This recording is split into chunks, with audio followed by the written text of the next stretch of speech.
Magicians Season 2, aka one of the best shows on television, aka a show that I have been dying to talk to you for about a week now. Last Wednesday, crazy ass finale for a crazy ass season, and now you got a crazy person talking to you, because, you know, circle of life. For anyone who hasn't seen Season 1 or Season 2 of The Magicians, I will keep things relatively vague. I want you guys to be able to catch up so that you can come back to this video and talk to me about it. One of the best things about The Magicians in general, but especially is true of Season 2, is the complete and sheer unpredictability of the storytelling. Every time you think you know how something in this season is going to turn out, it doesn't go the way you expect it to. There are so many twists and turns, peaks and valleys, ups and downs, lefts and rights, spin-arounds that this story does that makes you want to see more because you have no idea what's coming next. For anybody who doesn't know me and the way I like to do my show, the way I review things, I don't script anything out, I don't write down a script, I don't prepare what I'm gonna say, I just kind of think about how I felt about the movie, and then when I turn the camera on, I just kind of say whatever. I have no idea what I'm gonna say. In that sense, my show kind of has an improv feel to it, and I kind of want to keep that going, and this season, Season 2 of The Magicians, keeps that feeling of improv going as well. Every time I was kind of like, oh, okay, I can see where this is going, or like, nope,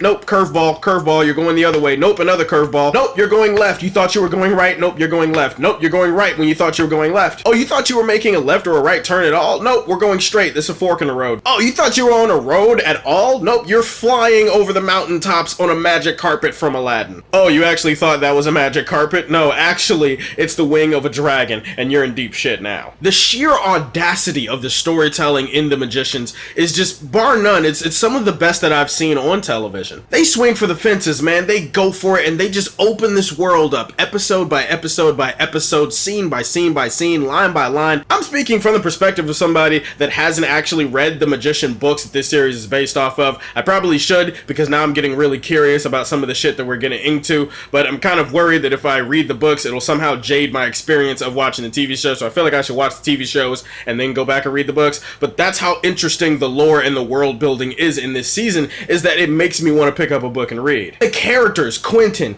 Katie, Elliott, Margot, Penny, all of them are back, and all of them have such interesting and compelling and diverse character arcs this season that just makes you so emotionally invested in how things turn out. If you guys remember, at the end of Season 1, they were in some pretty deep shit. They went up against the Beast, and the Beast basically kicked their asses, and this season kind of deals with the after effects of that and how they bounce back from that and the repercussions and the consequences. In fact, one of the biggest themes of Season 2 of The Magicians is growing up and adulthood, and how life doesn't really care about you. Yeah, life doesn't really care if you fail or if you succeed, if you can do something or if you can't do something. Life doesn't really give two shits about it. Life will continue to roll on regardless. And so this season has a lot of the characters dealing with that reality. It's just kind of like, well, we may not be ready for this, but adulthood is coming no matter what we want, and so we have to jump headfirst into it. And will we sink or swim? That's kind of up to us and our flippers. I mean, Penny from the first season was kind of an insufferable douche, but he was a lovable, insufferable douche.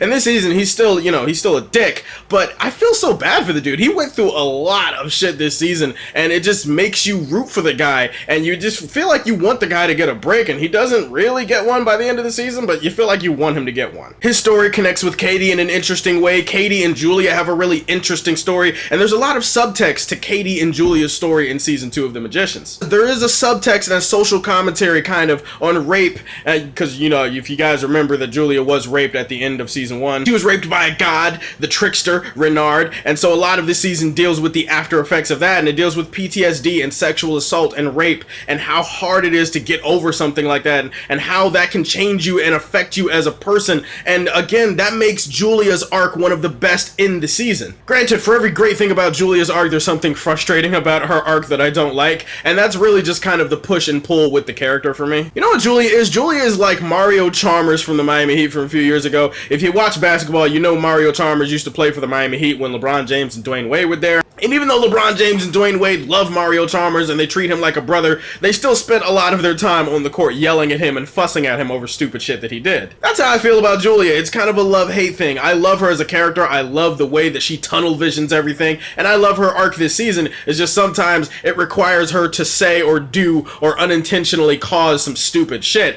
and that kind of just irritates me a little bit. Alice's arc this season deals a lot with death and humanity and knowledge and power, and a lot of that stuff is really cool. I know for a fact that they're dipping into some book stuff with her story and dealing with, you know, pure magic, whatever that means. Again, I don't want to spoil too much about that, but suffice it to say that we get to see a different range to the actress playing Alice. We get to see a different range from her this season, and I really appreciated that. Two characters that experienced the most growth for me was Quentin and Elliott. Elliott in this season officially becomes the High King of Fillory. Yeah, and he has to spend a lot of time in Fillory, and you have to spend a lot of time dealing with the responsibilities that a king of Fillory would have to deal with. Granted, he does have Margot in Fillory to help him out, and they're still best buds, sort of. This is about Elliott, man. Elliott just shows that he is business, man. This dude grew up right before my eyes, and I feel like by the end of the season, he was ready, man. I mean, he was just feeling it. He was the true king of Fillory, and he wanted to earn and deserve that shit. Likewise for Quentin. In season 1, even though he's kind of the main character, you feel like Quentin is sort of like a bitch. You feel like he's kind of a punk. Or at least, you know, you feel like he's a vagina 70% of the time, and only 30% of the time does he have the intestinal fortitude to grow a pair and actually do something. I would say that that's switched around in this season, and that 70% of the time, Quentin actually does have a pair, and he actually does show the intestinal fortitude, and he actually does make decisions that make you go, all right, Quentin, yeah, good job for you, buddy. The characters have such great and diverse arcs. The season didn't really leave me bored. Again, Julia's arc is kind of frustrating just because. Now, the one negative, the only real thing I can find to bitch about this season is Reynard the Trickster. Again, Reynard the Trickster is the god that showed up at the end of season 1 and raped and assaulted Julia and killed all of her friends. And so this season puts a lot more focus on Reynard. The problem is, Reynard isn't really that compelling or interesting a villain or a character as opposed to the Beast in season 1. No, I mean, he pretty much just feels like an obstacle on an obstacle course. He's just something that kills and rapes people for no real reason, and there really isn't a clear sense of direction with him in Julia. The only thing it really serves is it serves Julia and her spot in the story. And then all of a sudden his arc is just like over towards the end of the season. Like his arc just wraps up really abruptly, and it's just kind of like, oh, okay. That's it. The lore is so much more interesting than it was before. The world expands and opens up. Fillory, we get to spend a lot more time in Fillory. We get to see a lot more interesting magical creatures and spells and stuff like that. The finale was great, so unpredictable, and that's really the theme of the entire show, is unpredictability and adulthood. I love this show. I think it's one of the best shows on television. I think anybody who is not watching the show is doing themselves a disservice. You really need to check this show out. Magicians, Season 2, Superman Prime. Book it. If you've seen The Magician Season 1 and Season 2, tell me which season is your personal favorite. Let me know down below. Please follow me on Twitter at SuperFanHM. I will put a link to my Facebook page down below. As always, if you like what you see, tell me how you feel, and stay tuned to hear more from the Man of Steel. Peace.